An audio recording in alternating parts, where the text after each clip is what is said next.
American dream, a beacon of hope, a promise of prosperity, a land of opportunity where hard work paves the path to success. But for generations of Black Americans, this dream has been a cruel illusion. From the arrival of the first enslaved Africans, a system was built to deny them freedoms. The Declaration of Independence proclaims all men are created equal. Yet, this ideal rang hollow for millions of Black Americans.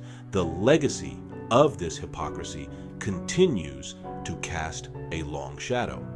While white Americans built wealth, Black Americans were excluded.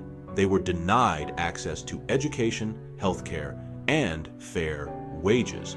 The promise of America was, and continues to be, a promise deferred.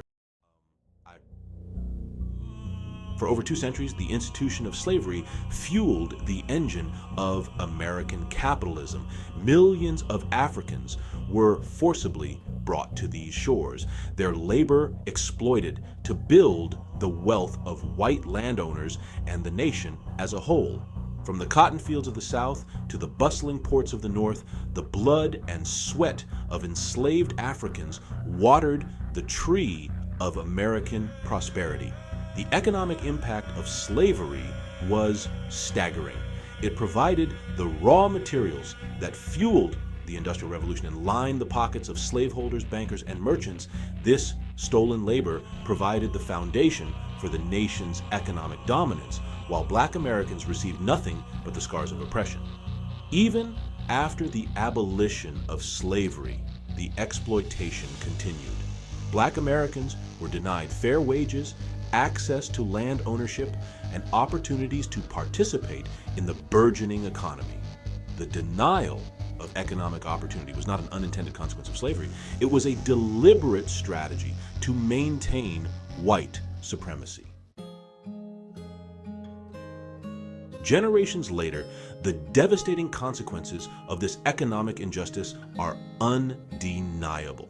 The racial wealth gap stands as a stark reminder of America's failure to reckon with its past. The median wealth of white families is significantly higher than that of Black families. This disparity persists across income levels, education levels, and occupations. Even Black Americans who achieve advanced degrees and professional success still lag behind their white counterparts in wealth accumulation. This persistent gap is not a result of individual choices or lack of effort. It is the direct result of centuries of systemic racism and discrimination. The consequences of this wealth gap are far-reaching. It impacts everything from homeownership rates to educational opportunities to health outcomes. Black Americans are more likely to live in poverty, experience housing insecurity, and face financial hardship. Please subscribe to my channel and support my work by clicking the Cash App link below. The consequences of this wealth gap are not merely economic. They are deeply intertwined with every facet of Black life. The lack of wealth translates to a lack of opportunity, a lack of access, and a lack of security. It undermines the health, education, and overall well-being of Black communities. Black Americans face higher rates of chronic illness, lower life expectancies, and less access to quality health care. They are more likely to attend underfunded schools, live in neighborhoods with higher crime rates, and face discrimination in the criminal justice system. The racial wealth gap is not an abstract economic indicator. It is a matter of life and death. It is a barrier to opportunity, a threat to safety, and a stain on the soul of America. It is a debt that must be paid.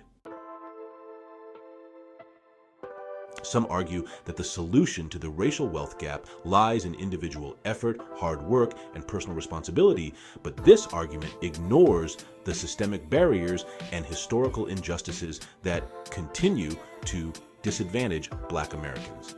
Economists William Darity and Derek Hamilton argue that closing the racial wealth gap through individual behavior changes is impossible.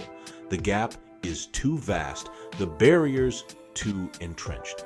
Reparations are not just a moral imperative, but an economic necessity to redress the harms of slavery and discrimination.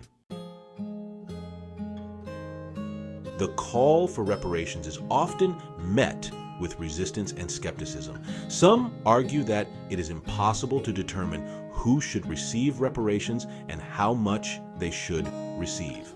Others claim that reparations would be too divisive, opening old wounds and igniting racial tensions. However, these arguments often serve as a smokescreen, obscuring the real issue at hand, a refusal to fully acknowledge the depth of harm caused by slavery and its enduring legacy. Historical precedents, such as reparations paid to Japanese Americans interned during World War II, demonstrate that it is possible to calculate and distribute reparations in a fair and just manner. The argument that reparations would be too divisive ignores the fact that America is already deeply divided along racial lines. Ignoring the issue of reparations will not make it disappear. It will only allow the wounds of the past to fester and grow. A comprehensive reparations plan for Black Americans must go beyond a one-time payment. It must address systemic barriers perpetuating racial inequality. This includes investments in education, healthcare, housing, and job training. Addressing the racial wealth gap through policies like baby bonds is crucial. Additionally, down payment assistance for Black families and funding for Black-owned businesses are essential. Reparations are a long overdue investment in America's future. It's time for America to fulfill its promise of equality and justice for all.